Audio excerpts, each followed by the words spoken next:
So, people talk about the unconscious like it's some dusty basement of the psyche, a creepy crawl space where all the weird, shameful Freudian goblins hang out. You know, down there, under the surface, beneath awareness, in the crawl space behind your chakras.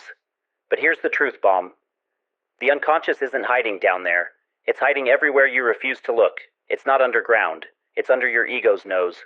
You think your shadow is some spooky creature in your nightmares.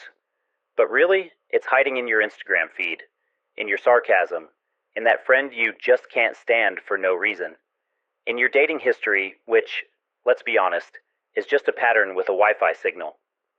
Jung said the shadow is everything you can't or won't see in yourself. But here's the twist. It's not just your trauma, it's your preferences, your patterns, your pride.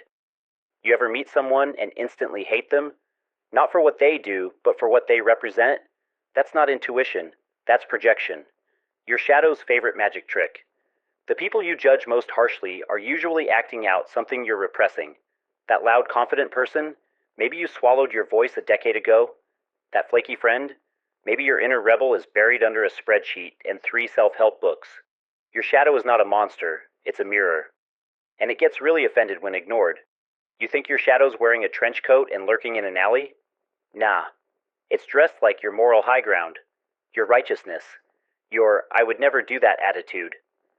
Pride is one of the best places to hide your most unconscious traits.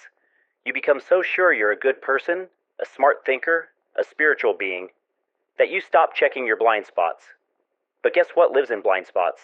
Yeah, the shadow, whistling, filing its nails, watching you post quotes about authenticity while dodging every authentic emotion you've ever had. So how do you find your unconscious? Easy. Ask yourself what you refuse to feel, what emotions you judge in others, what truths make your stomach clench. Then, look there. Your unconscious isn't some mythical beast. It's the part of you that got kicked out of your self-image party. It's the exiled genius, artist, addict, tyrant, child, cynic, all the versions of you that didn't make the social cut. But here's the magic. When you turn toward them, they don't bite. They teach. So no, the unconscious isn't down there. It's in your scrolling habits. It's in the jokes you tell to avoid being vulnerable. It's in your patterns that feel like fate, but are actually unhealed scripts. Don't dig down. Zoom out. Every time you say, "That's just how I am," there's probably a shadow behind it waving like, "Hi, I'm your unexamined trauma in a trench coat made of coping mechanisms." So, open your eyes. Check the obvious places. Look at the feelings that make you flinch.